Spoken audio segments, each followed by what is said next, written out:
Hi friends, welcome to my channel. आज आम देखिए कौन ना अष्टम श्रेणी अर्धवार्षिक परीक्षार कौन विज्ञान देखा। ओके, यहाँ कौन तुम ना रोल नंबर विद्यालय ना तारीख सब लिखिदेव। आम कौन डायरेक्ट क्वेश्चन की जावा। देख एक नंबर कौन देख एक नंबर कौन देना प्रश्न गुड़िकर उत्तर दियो।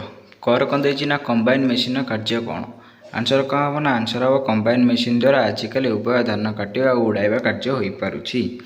ओके, तार घर देखिए कौन ना सबुज सार क्या कहती। आंसर हम कौन ना सबुज सार एक प्रकार प्राकृतिक पदार्थ जहाँकि गोबर मनुष्यर पर्यावस्तु और उद्भिद अवशेषर विघटन मिलता है। तार घर देखिए कौन ना रोषे करने समय क्यों कपड़ा पोशाक निरापद। आंसर हम कौन ना रोषे करने समय अग्नि निरोधक कपड़ा पिंधा कौन कपड़ा पोशाक निरापद। तार घर देखिए कौन ना प्राकृतिक अंतर्धर्म पतन कौन।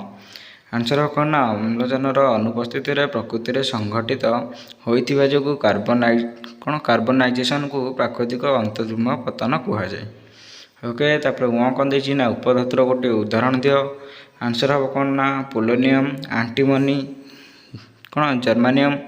ओके, तार चर देख कौन ना 1 किलोग्राम काठ को संपूर्ण भाव दहन कले से केते जूल ताप मिलता है। आंसर केते हम ना 1700 जूल देना 17 ରୁ 22 जूल। ओके, तापर छर कौन देना किए संक्रामक रोगर सबुठारु साधारण वाहक। आंसर हम कौन ना मशा और माछी। ओके, तापर देख 2 नंबर कौन देछि। देख 2 नंबर कौन देछि ना ठीक उत्तर ठीक चिन्ह दियो। कर देछि कौन ना केउटी नॉन स्टिक बासन व्यवहृत हुए। आंसर हम कौन ना टेफ्लॉन। तापर ख देछि कौन ना केउ धातु लघु लवणाम्ल सह प्रतिक्रिया करे नहीं। आंसर हम कौन तंबा। तापर ग देछि कौन ना खरीफ फसल केउ दिन में चाष करा जाए। आंसर हम वर्षा। घ देछि ईस्ट द्वारा केउथुरु सुरासार प्रस्तुत करा जाए। आंसर हम कोथुरु ना शर्करारु। तापर वहाँ देछि कौन ना क्या कृत्रिम रेशम तंतु कहुए। आंसर हम कौन रेयन। च देछि कौन ना सर्वनिम्न परिमाण कार्बन थिबा कोयला को कौन कहुए। यार आंसर कौन हम 4टा करूँ ना बिटुमिन्स। ता छर देछि कौन ना पेट्रोलियम कैलोरी मूल्य केते जूल पर केजी। आंसर हम केते ना 45,000। ज देछि कौन ना रेड डाटा ब्लॉक रे केउ उद्भिद और प्राणी मानकर नाम रही। आंसर कौन हम आंसर हम विलुप्त। ओके, जदि चैनल नुआ आस कौन चैनल को सब्सक्राइब कर बेल आइकन ऑल सिलेक्ट कर जहाँफल कौन तुम यही सब वीडियो पाइपर। तापर देख 3 नंबर कौन देछि।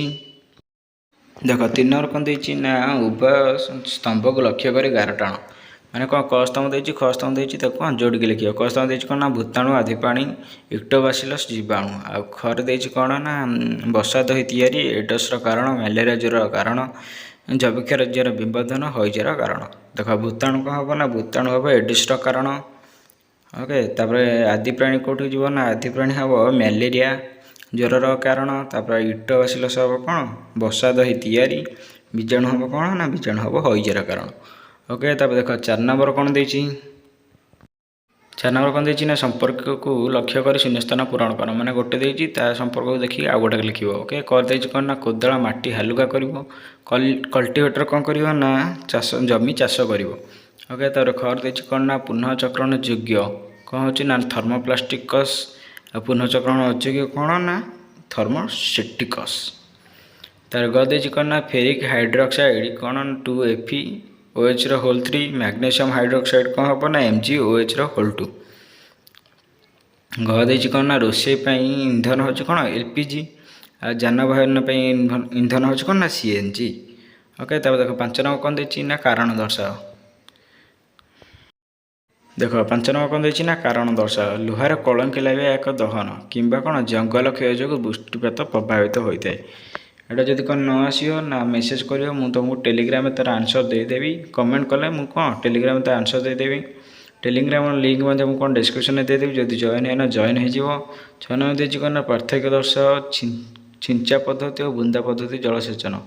दुटा कौन छिंचा पद्धति और बुंदा पद्धति विषय पार्थक्य लिख कि कौन टेरिलिन वस्त्र 4टी उपयोगिता लिख। ओके, ये वीडियो सहित जब वीडियो भल लगे तो वीडियो को लाइक करो शेयर करो कौन कमेंट करो। Thank you.